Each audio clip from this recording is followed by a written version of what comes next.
We're still breaking down the Ashley Benefield murder trial on segment number 2 now. Thank you for continuing to join us. We just heard some of the testimony from Ashley when she was being talked to with her own attorney on the stand, on direct. And then Cross came to be with the state. And honest to God, this is some of the most bizarre, dramatic testimony I have ever seen in court.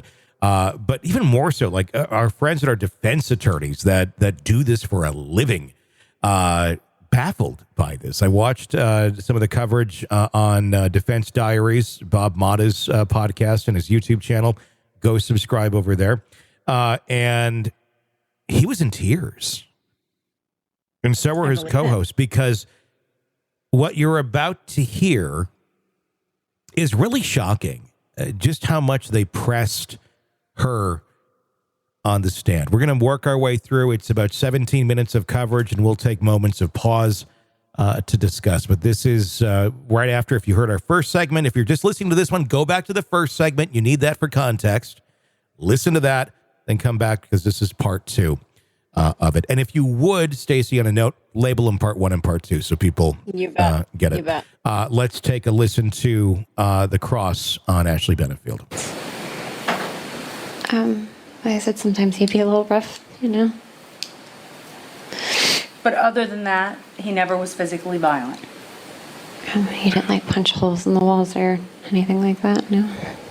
So when I asked you, has he been violent, you said, well, he didn't punch holes in the walls. Is that what you just said? That's what I just said, yes, ma'am. So punching a hole in a wall to you is a definition. When I ask, was he violent? Your definition of that is punching a hole in a wall. Oh. I think that is violent. Can I pause that for a second right there? Yes, please. Because was there not testimony earlier that he was punching holes in the wall? Yes, they've shown pictures of a hole in the wall that he punched. So what the fuck is that? Yeah, exactly. This is where it gets murky. Because I do believe a lot of her story, but I also think there has been elements here that have been exaggerated. I don't know. There's contradicting stories going on here to a certain extent.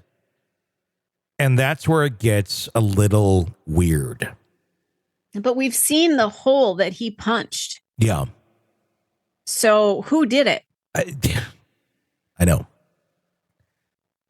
You know, that's the thing we don't know. We don't know for sure who did it. Typically, if you punch a hole in the wall, your hand might be injured, but not always. Mm-hmm.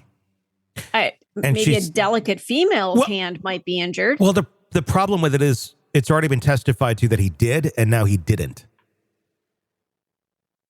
So which is it? Yeah.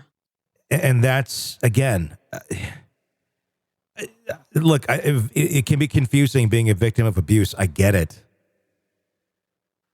But we got to keep our fucking narrative straight here if you want to be taken seriously. And I do take her seriously. I do believe she's been a victim of abuse. But I also do think she's a victim of abuse who has a personality disorder. It's quite possible. As well. Where sometimes reality gets mixed in with fantasy. And that's how that works, depending on what is going on in one's mind. Does it negate or say that any of the abuse allegations against Doug are false? No, I don't think it does. We saw evidence from someone other than her that had abusive situations with Doug. And if that holds up to be completely true, then we see a pattern of behavior here. But you can't interject things that are not real into an already dramatic situation, because that hurts your credibility. And I do think she's done quite a bit of that in this case. Again, not saying that she was not abused. I do think she was. But when you interject more than what is really there, your credibility gets hurt. But I can understand, though, why maybe she needed to or felt that she needed to, because the system was not reacting to her many attempts to get help.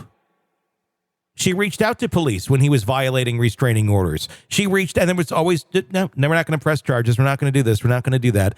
And at some point, I get it. If you'd have to be like, look, I'll say this if I have to protect myself and my child. If you're not going to listen to anything else, does it make it right? No. But does it make sense in the confines of this broken system that's not protecting people where they should? Yes, it does. 100%. So let's keep listening. Okay. I'm not sure what you're asking. So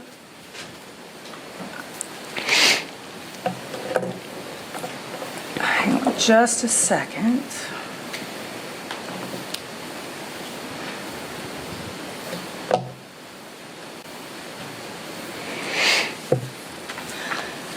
So I want to get to the day that all of this happened.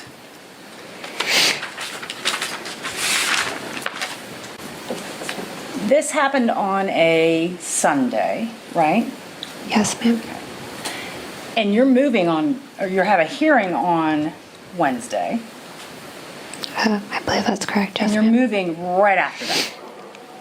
I think the actual day of move was kind of in flux. So it seemed like it changed 1,000 times. You're all getting in the car together, not together, but you're driving cars together to go to Maryland. I believe he was going to be driving the U-Haul and pulling his truck. And I think that my mom was driving her car and I was driving mine. And you were telling him during that time that you were going to move to Maryland and attempt to reconcile. No, ma'am. You weren't telling him that. No, not in those words, no. Did you hear Dr. Broder testify about that? That he said that when you were with Doug, Objection here. Sustained. so you're denying that you ever told Doug that you were wanting to reconcile with him. I said I wanted to find a way that we could do things together as a family for Emerson's sake, you know, and that's why we started doing things differently. He wanted to move back in, you know, together, and I told him that I didn't want to do that. I didn't feel comfortable with that. Did you say that in Dr. Broder's office? In front of Doug? No, not in front of him. So when you're with a safe person, a psychologist, you're not telling Doug this. What? I'm sorry. You're saying that you told Doug when it was just the two of you that you didn't want to move in together. And you felt safe telling him, I don't want to move in with you. Right? Right. Yes, we had that conversation many times, yes. But you're in front of this psychologist who one would think is a safe environment with Doug sitting next to you. You hear Doug say to Dr. Broder, we are going to Maryland and we are going to try and reconcile. And you don't feel safe enough to Dr. Broder, no, that's not what I want to do. I would want to make him look bad in front of somebody else. Okay. I wasn't going to disagree with him in front of anybody. Which is an understandable point. Yeah, I'll tell you what, the shit you do in public, Yeah. when you are dealing with an abusive person, Yeah. if you do something that upsets them in public, nobody will see it. Oh. You fucking get home and you'll have hell to pay. You get in that fucking car with them and you're afraid they're going to drive it off a fucking cliff. Mm-hmm. I've been in that situation before. Yep. And it's like, what the fuck is going on here? Yep. No. And might I mention, just for context here, the prosecutor, which I think is a horrible prosecutor and is not doing a very good job of any of this, because actually I think she's helping Ashley's case far. Yeah. And if we're just to look at both sides, like the prosecution is supposed to, you know, it look like, help her make her look like she's guilty. They're not doing that. They're very much making her look a lot more. It's more understandable as to the context of where she's coming from. She looks like she had a makeover at Claire's, like just before. She does. She looks like she went to Claire's and like, ooh, let's look at, she's wearing a unicorn on her head. It wouldn't be that out of context for the way that she's made up. Anyway, continuing on. Okay.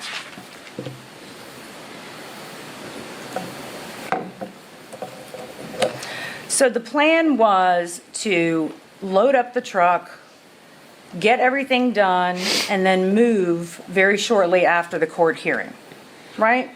Yes, ma'am. Okay.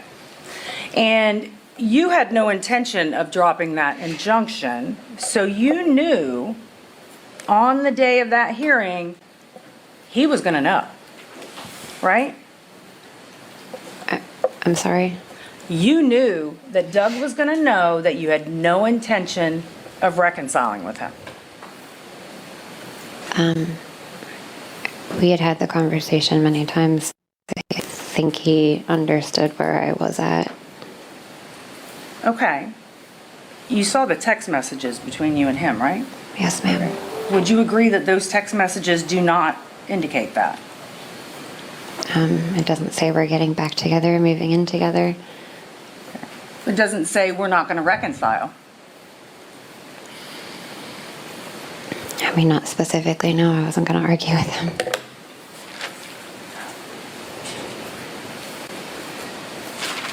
If you got your injunction on that day, September 30th, how would you have moved together? Speculative. I'll sustain. What was your plan if that injunction was Speculative. granted?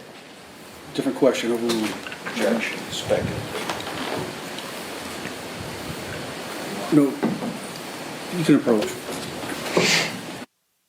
So if the injunction were granted on that day, what was your plan about moving to Maryland with Doug? I don't know that I really had a plan. I wasn't even sure whether or not I was going to go through the injunction at that point. Okay. There's something funny. Take care. Okay, so I want to get to the night that all this happened.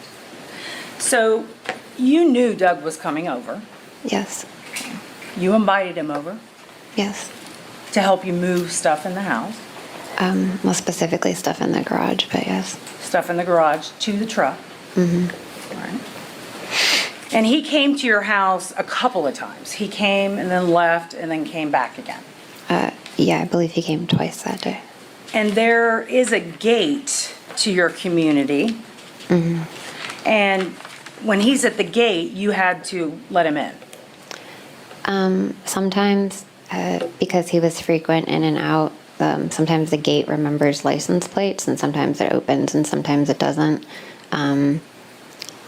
Sometimes he would just follow people in. The gate kind of stays open for a while. But, yeah, sorry. But on this day, you weren't concerned about him coming over. No, I knew he was coming. Okay. And when he came over, your mother and Emerson went to the park. I believe they were headed there. I'm not sure. I think they were down the driveway or on the sidewalk, something like that. They were on their way there. You weren't so afraid that you wanted your mother to stay there and watch. No, we were just packing to move. Okay, so you weren't afraid. I definitely didn't expect this to happen.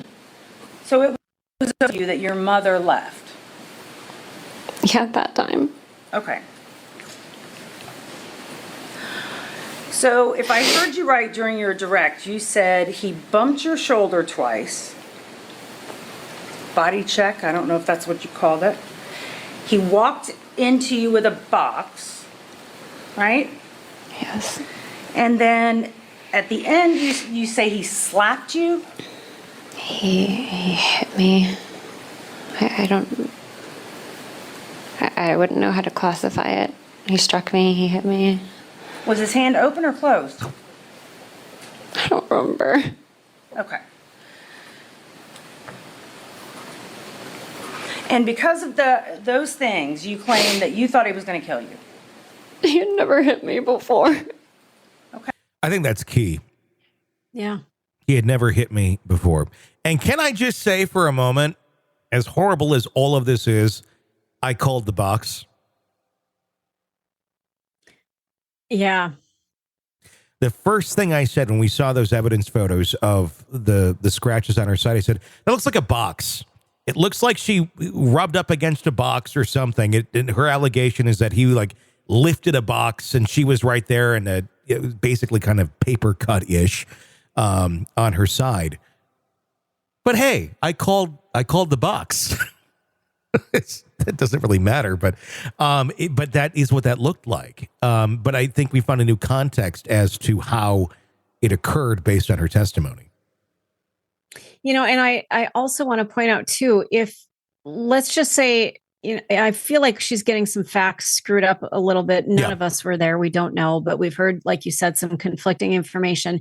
But if let's just say he has never hit her before, but he hit her now, she knows shit is really going to hit the fan.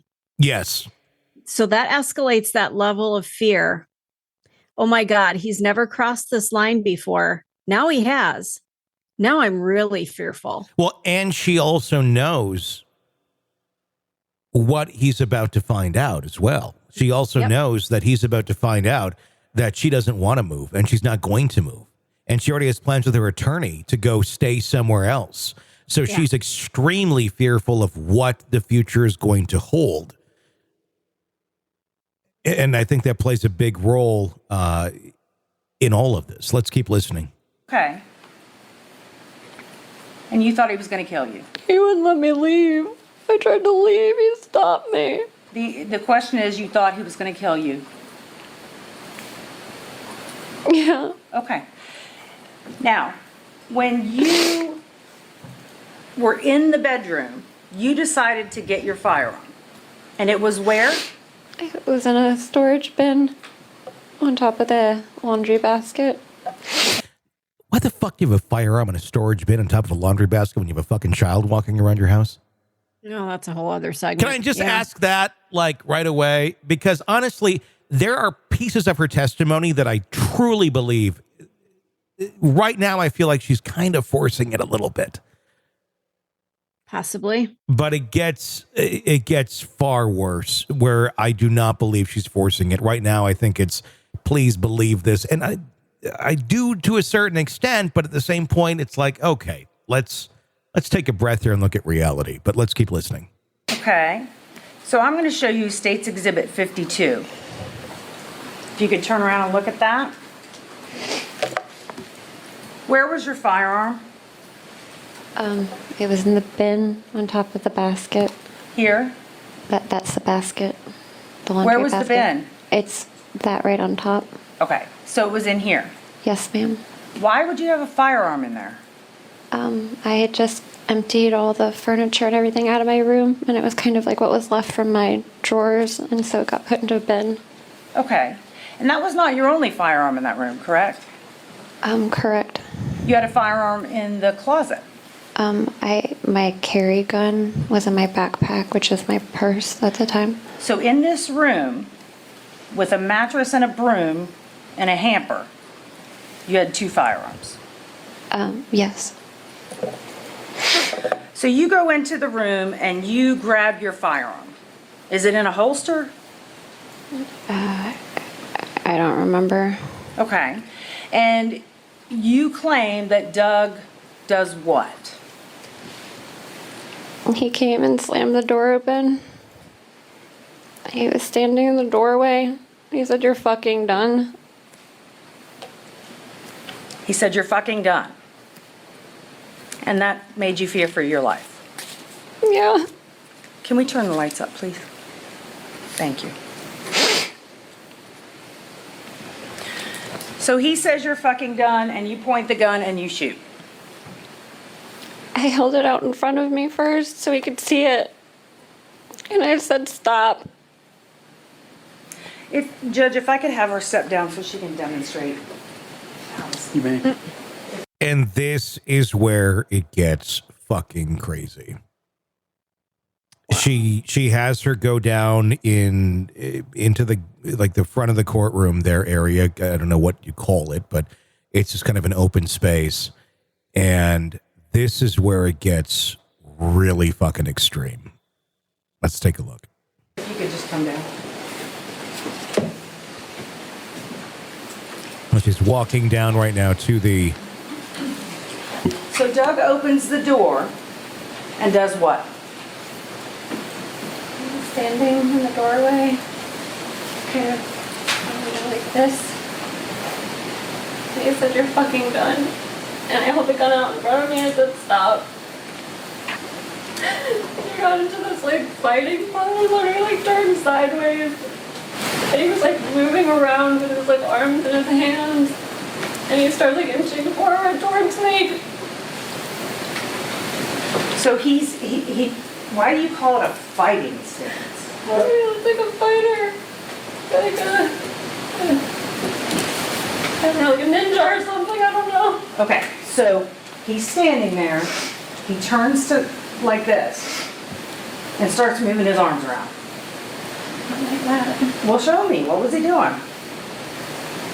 Kind of like, I don't know, he got like this, and he was like making like fighting motions. I don't know, I'm not a fighter, I don't know. She's kind of like moving her arms around, trying to show what he was Okay. doing. It was scary. Did he have his hands in fists? Not at that point, they were like, I don't Her know. Was palms he are coming out. at you like this? When he lunged at me, he came very quickly. Okay, so he lunged. Was his fist up when he I lunged? don't remember.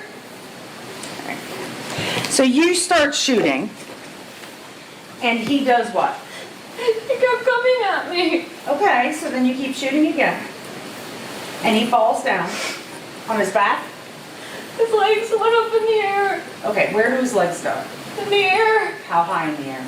I don't know. Do they go over his head? I don't know. It's like his feet slipped out. Okay. And his feet and his legs went up in the air. And were you still shooting at the time? I don't remember.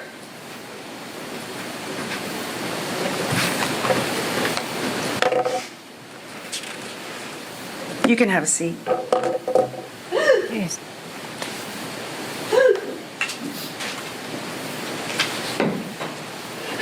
So after this incident, you claim that you had swelling to your face, right?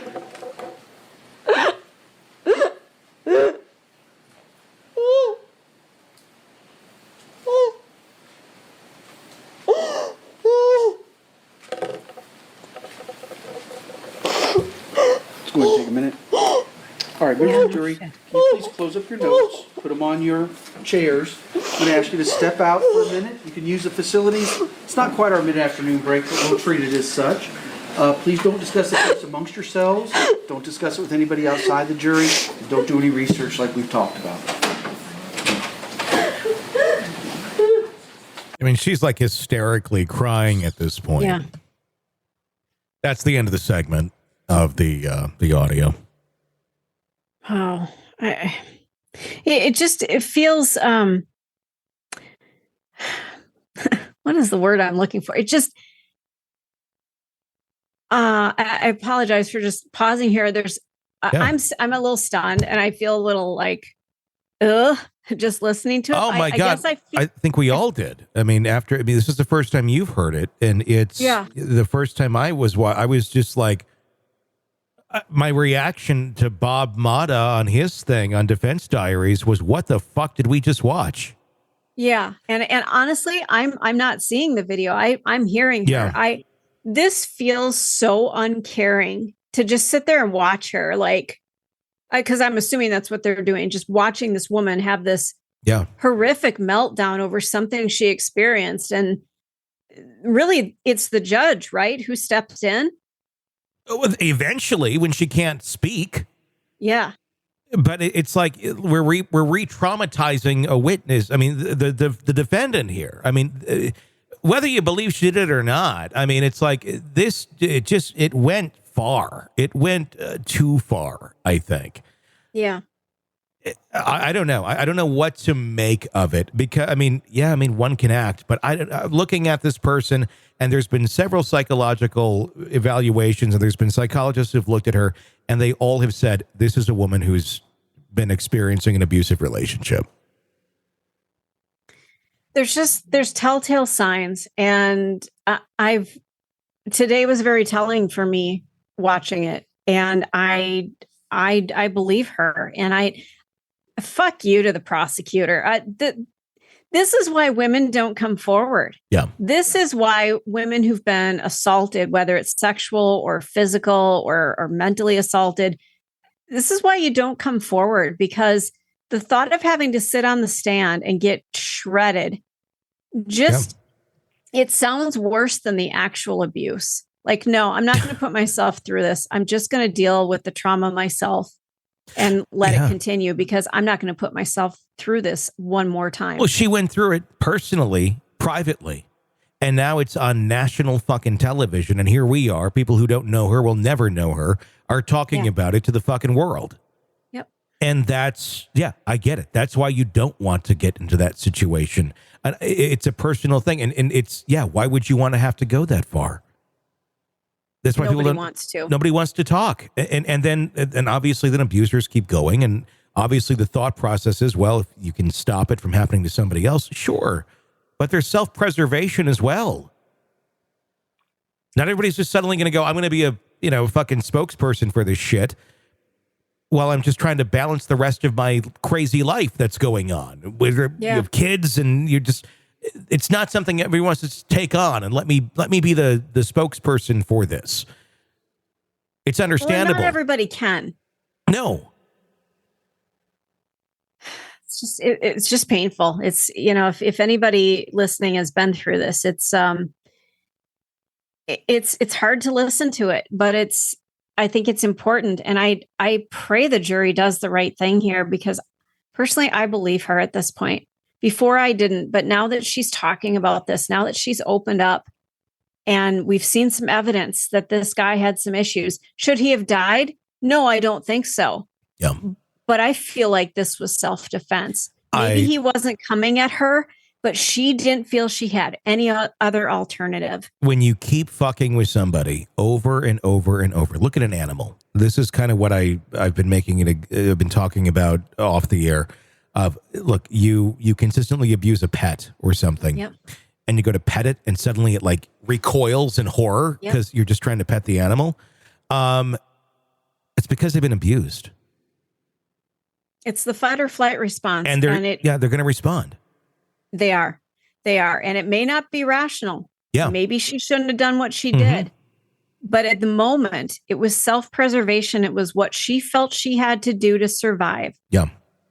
You can't. And she's got the mothering instinct as well. In this point, she's got a infant. Yeah, she's scared for her life. And she hadn't even brought it up to her pediatrician.